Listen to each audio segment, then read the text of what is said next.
G'day, I'm David A. Elliott. I just wanted to give you a brief update on Warren McCorriston, and because it will be fairly brief, I'm also going to show you a few short video clips I made from television news footage. This includes an NBN news reporter trying to interview him on the Gold Coast when he first came to light as a person of interest. The second will be showing his arrest in early January this year, 2020. The third one is an interview with a woman who, when she was a teenager in 1980, he was accused of attempting to rape.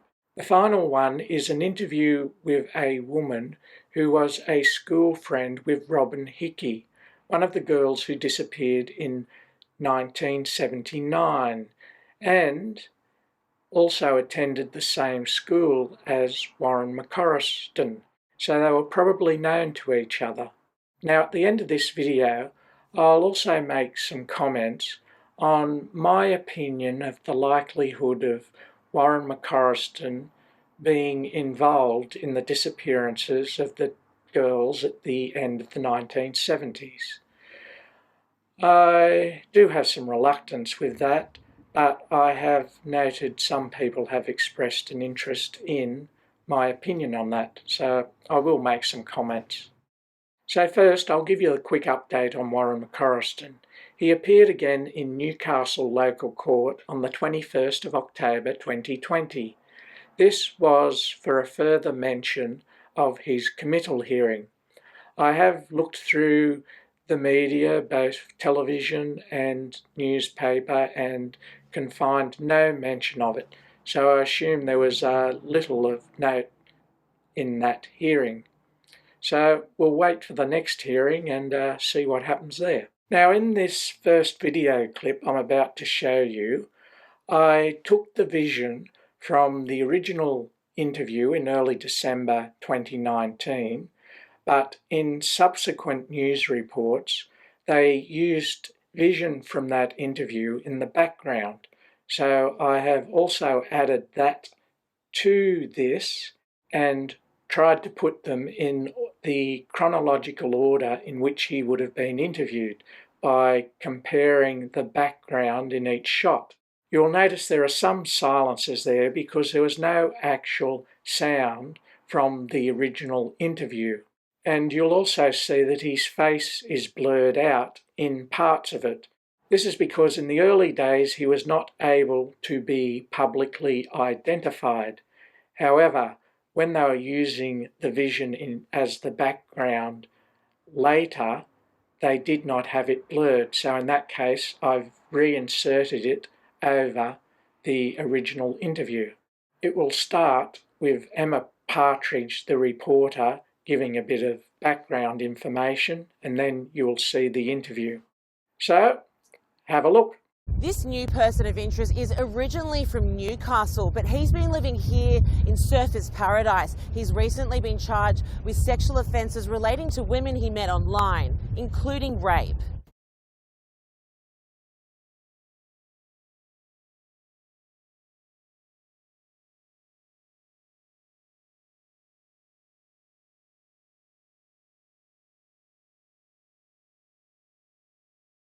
Why do you think police have targeted you as a person of interest? Do you have anything to say about your recent charges, the sexual assault allegations?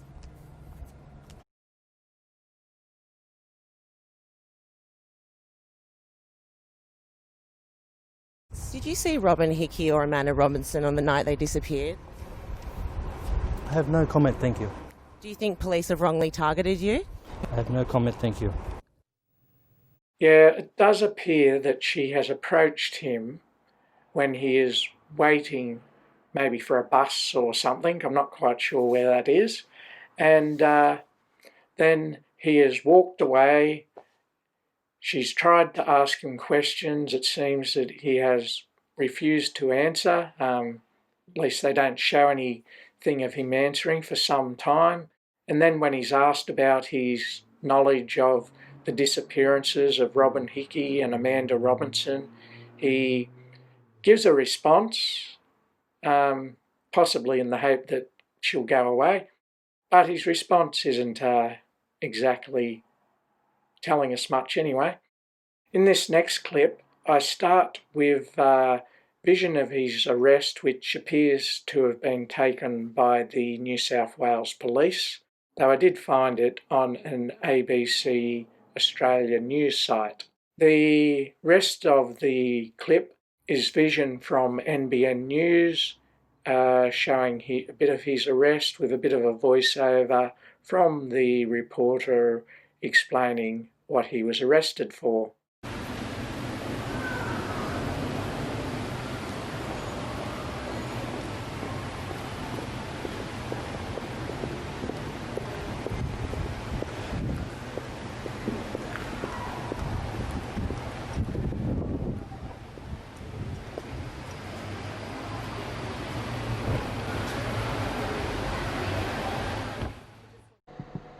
It's taken 40 years, but today police moved in, pouncing on a 58-year-old Gold Coast man this afternoon.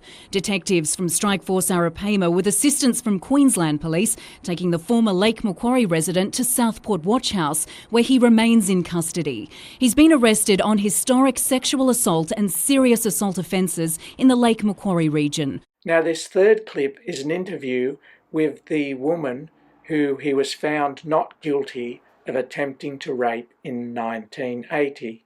I've taken out most of the reporter's comments and just focused on the woman's comments about the incident. Now, as a bit of background, Warren McCorriston did acknowledge there was an incident with this woman, but he claimed in court that initially she was consenting, but she changed her mind, and that's when she panicked and ran from the car. So in effect, he didn't deny the facts of being there and that there had been an issue, but their stories were different about whether it was consensual or not. And in the end, it seems it was a case of his word against hers, and the jury had to weigh that up. And in the end, it was seen there was insufficient evidence to say he was or was not guilty. At least that's my understanding. But anyway, you can have a look and see what you think. Seeing old newspaper articles revealed by NBN News last night, prompting Linda to speak out. I sort of got all shaky. I went and got a couple of wines and I thought, hell, that's me. That's me they're talking about. When I got in the car, he grabbed me by the wrist. I'm thinking, okay, I know I'm in trouble, but I don't know how to get out of it. He just grabbed me and he said, you got in with the wrong one this time, baby. And they're words I will never forget. I'll take those words to my grave because those words will never leave me. As soon as I saw the lights to that car, I jumped from the back of his sedan and just ran naked towards that other car. They saved my life. My life's never been the same.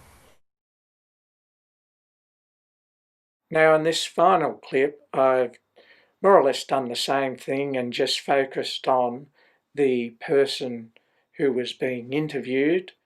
In this case, it is a school friend of Robyn Hickie who disappeared in 1979 and has never been seen since.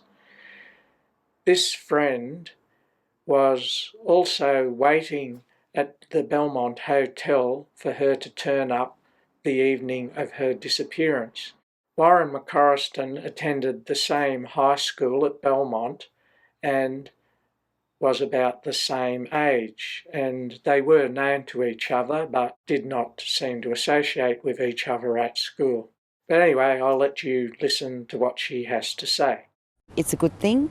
It's been a long, long time without anything, and the not knowing is just awful.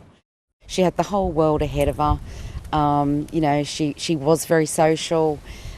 She had everything to live for.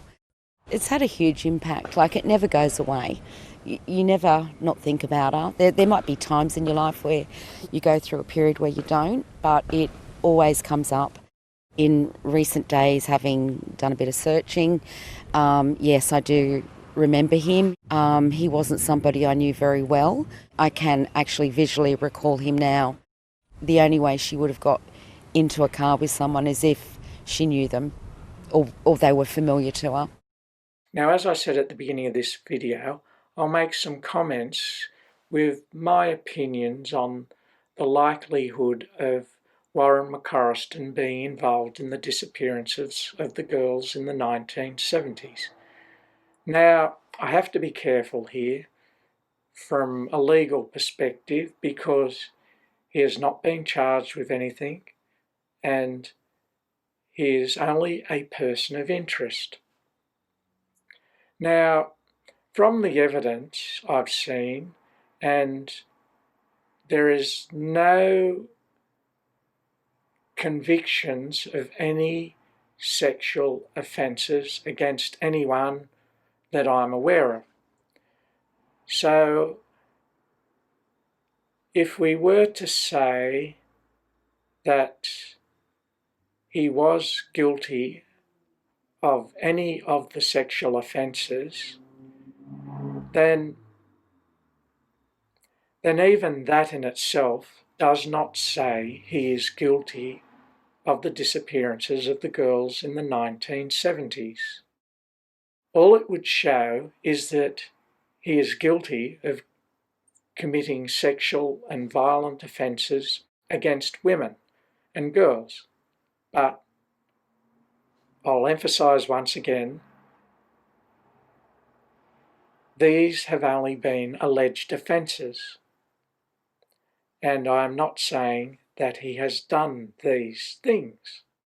But even with these alleged offences and the not guilty verdict of another offence, it does suggest he is worthy of investigation, so I can see why he was probably a person of interest. Whether he still is or not, I cannot say, but since there's been no real further mention of his connection to those offences, I can only conclude the investigation has come to a dead end in that regard, or they just haven't dug up enough evidence to lay any charges. But either way, I do not have a strong opinion that he is guilty of those offences, because the other aspect is that at the inquest in the early 2000s, there were 6 other persons of interest mentioned. Because, sadly to say, there were a lot of sexual predators around in those days, and there probably still are.